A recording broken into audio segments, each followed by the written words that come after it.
welcome to our annual State of Your Community event here in San Marcos. My name is Andy Johnson. I am the superintendent of the San Marcos Unified School District, and I want to thank Mayor Jones and the City Council for giving me the opportunity to open this evening and share a few brief comments about some of the amazing things that are happening in our school district. And I see some of our own students here, some of my favorite people in the entire world. Thank you for being here. I also want to acknowledge two of our Board of Trustees in San Marcos Unified, our Board President, Jamie Chamberlain, and Board Member Sarah Ahmad. Thank you for being here. So it's my pleasure to share just a few brief words about some of the incredible things that are happening in San Marcos Unified. At this time, our vision and really the big work that we are involved in is teaching our students 21st century skills. We want to make sure that every single one of our graduates, upon crossing that graduation platform at the end of the school year, is ready for whatever future they desire. So I'm excited to share some of the very interesting and exciting things that we are doing. And I will say that for most of us who are adults in the room, you will notice that school has changed quite a bit since we were in class ourselves. So just a few examples. At Double Peak, one of our K-8 schools, we have students involved in an inquiry class. These students are learning real-world skills. They're solving real-world problems. They're gaining entrepreneurial skills. And it's really incredible to see some of the things, even at the elementary ages, that our students are doing in this regard. I want to share that at San Marcos Elementary School, we have a community schools initiative underway right now, where we have received funding from the state to meet not only the academic needs of our students, but also to transform the school into what we're calling a community hub, which will bring much needed healthcare, clothing, a food pantry, and more to our students, so that our students don't have to worry about their basic needs and they can focus on really those skills that they will need to become future-ready students. Of course, a big part of becoming future-ready is having opportunities and experiences even beyond the classroom. So our healthcare and anatomy teacher, you see her here on the slide, Marcy Davis, just last week received a Classroom of the Future Innovation in Education Award for her work bringing students cutting-edge, high-tech learning in class and providing internships for her students outside of class. One of the things you see here in this photo is that the students have access to technology. This is an anatomage table where the students can see 3D renderings of actual human bodies. And we also have students involved in 26 different healthcare, in internships with 26 different healthcare partners, including Sharp Healthcare and UCSD, where these kids are putting their education to use in real-world settings. It's very, very exciting. Now, as an educator myself, I might be a little bit biased, but I think that one of my favorite pathways that we have is our education pathway, and this is for students who are interested in careers in education. We actually have a careers in education class where we have opportunities for our students right here in the district at Mission Hills High School, and they go down the road to Richland Elementary School, and they are serving as tutors, they're serving as aides to get a real-life glimpse and real-life opportunities in the field of education. And I am hopeful that many of these students will go on to college, get their teaching credential, and we'll be hiring them back into the district very soon. When you think of 21st century skills, you can't help but think of technology. So I wanted to highlight our robotics class at Woodland Park Middle School, which allows students opportunities to build, program, code, and operate robots, giving them early exposure to engineering skills. And this is very, very exciting, and we know that there are many job opportunities in these fields, and we want to make sure that our kids are ready for that. Another one of my favorites, I know I say that every one is my favorite, but another one of my favorites and a great example of future-ready learning and being prepared for next steps after high school is our construction pathway.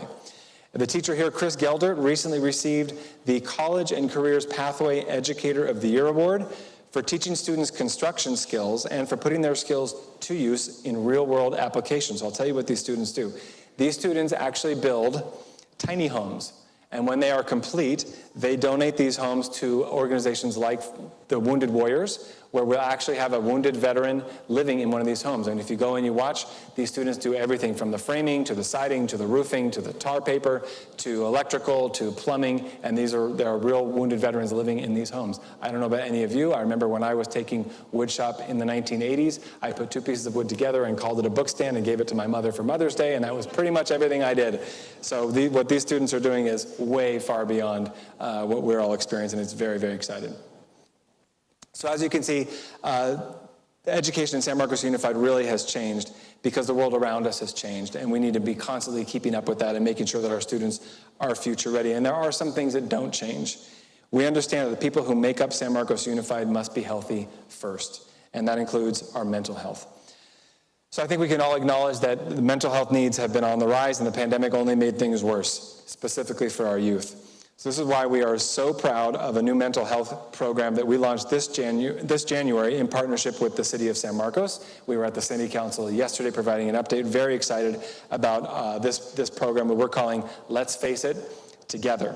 So thanks to a grant from the city, we have been able to add to our existing mental health supports that we already had in place. We've added some new mental health supports, including a 24/7 SMUSD-specific crisis text line, a partnership with Care Solace, which facilitates a connection for students and families to mental health providers in our community, and new wellness teams that make home visits to see what supports are needed in the home to help students thrive academically.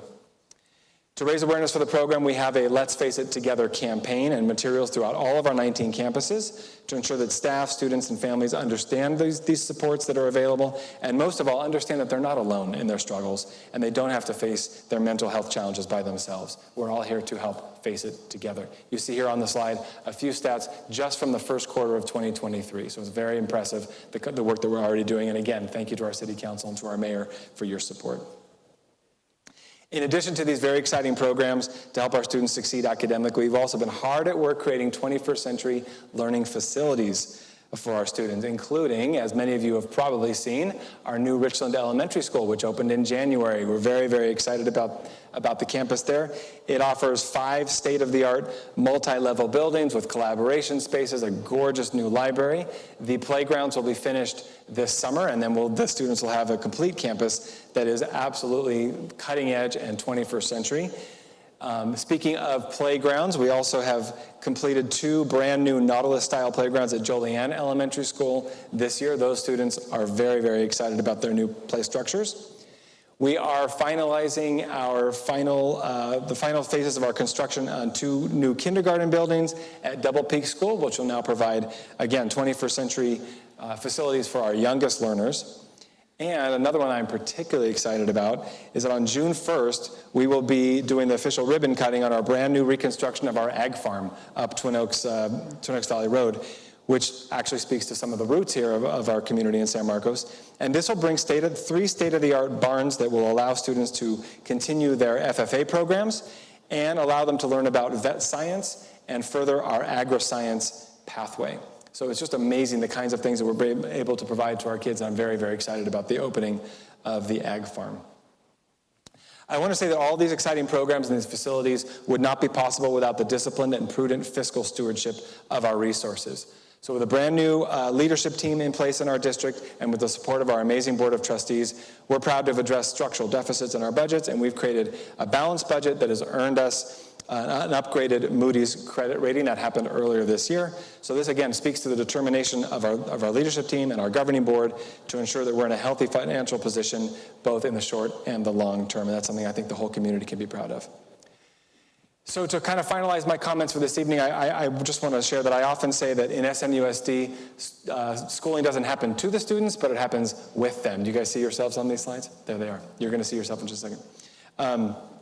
We constantly listen to our kids, and I got to say that every time I have a chance to interact with our students, I'm more and more excited about our future. I have more hope in our future, And we have a lot of opportunities for our students to raise their voice and provide input to us. We have 2 student board representatives, Abby Coca is with us this evening, who attend every single one of our governing board meetings, and these are students who are absolutely engaged. They do not cast official votes, they cast advisory votes, but they are involved in the conversations. They stop our board to ask questions, they stop our presenters to ask questions, and they're always right on point, and it's really inspiring and amazing to see that leadership. I also run a superintendent student advisory council with students from our 3 high schools. There you are, Nikita. Are you on that one? There you are. There's Nikita up there. Nikita's right here in the front row. We talk about various different topics about how to improve the school experience for our students. And again, I learned so much from these kids. And every bit of input that they give us only helps to enhance the programs that we have for our students. So again, I want to thank the mayor and thank the city council for the opportunities to share very briefly some of the amazing things. And I don't want to miss the opportunity to acknowledge another 3rd board member of ours who just entered the room, Andres Martin. Thank you, Andres. He's been a phenomenal addition to our team.